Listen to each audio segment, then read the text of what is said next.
Hi, I'm Amanda Sewell. I completed my PhD in musicology at Indiana in the Jacobs School of Music in 2013.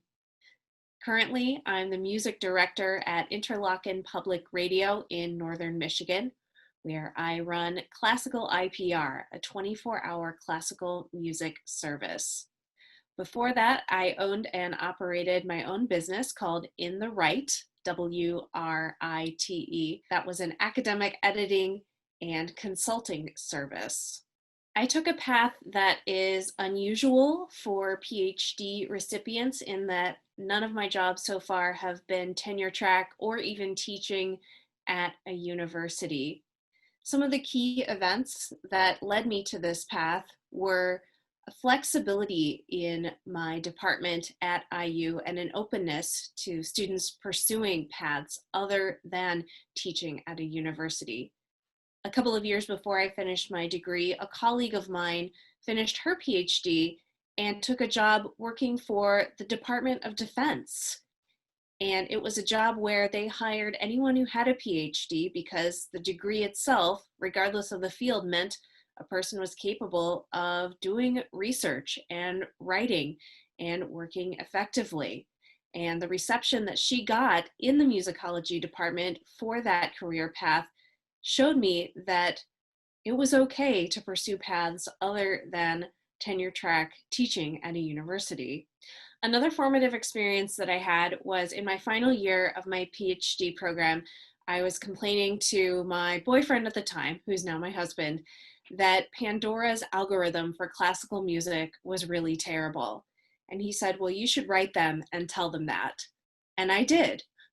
I wrote to Pandora and I said they needed a musicologist on staff, specifically a musicologist who specialized in typologies. And that's exactly who I was.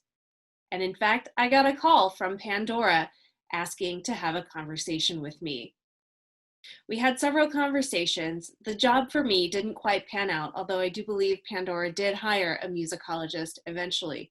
But those conversations too showed me that there are needs for musicologists in the world beyond just teaching at the university level. Another important experience for me was when I was running my own business and I decided to start volunteering in my community at my local classical public radio station. And soon that volunteer position turned into a part-time fill-in job as a host, which then became a regular part-time hosting job, which then became a full-time hosting job.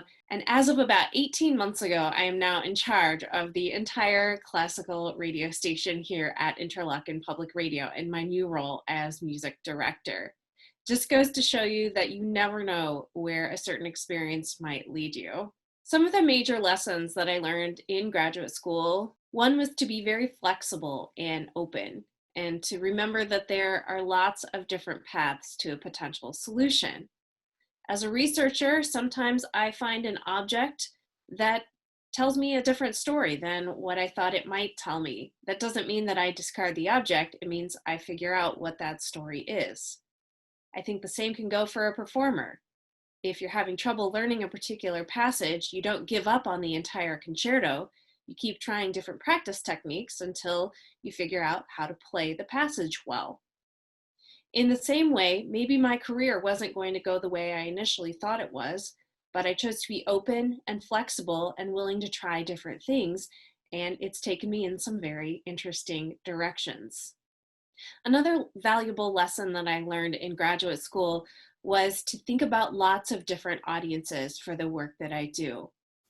As a PhD student in the academy, it can be very easy to get in the trap of thinking that everybody thinks about music on the same level that I do. But there are lots of different people out there who like classical music in lots of different ways. And my experience at IU helped me think about lots of different audiences. I wrote program notes for the opera productions. Back in the day, we had a live blog for the opera performances where people could stream them anywhere in the world, and we provided a running commentary during those live performances in the form of a live blog.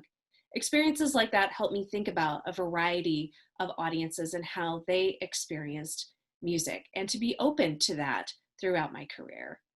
One thing I wish I'd learned in graduate school was more about the business side of things. I think this would be valuable for performers as well. There are valuable lessons to learn about the difference between being an employee and being a contractor, for example. What are basic contracts supposed to look like? How do you negotiate your pay for certain things? But I think learning about that in graduate school would have helped me understand the basics and maybe help me know more of just what kinds of questions to ask when going into those situations. I work in public radio, and it's interesting to think about what the trends in our field are because we have a very large FM footprint in northern Michigan. We cover several hundred miles, and we think a lot about the future of FM. And FM has proved to be very important in the last few months, especially during the pandemic. A lot of our listeners are older and may not have a computer at home. We also are in a rural area of northern Michigan where internet access isn't always reliable or even available. So FM has proved to be very important during these times. At the same time, more and more people are turning to on-demand listening on their devices. So we have to think about the future of our programming in terms of, do we turn everything into a podcast? Who's listening to this? How do we bring in new listeners to our products? And how do they want to listen? So the future is a big question mark, and we're always thinking about it and how to maintain the relationship we have with our existing audiences, as well as bring in new listeners.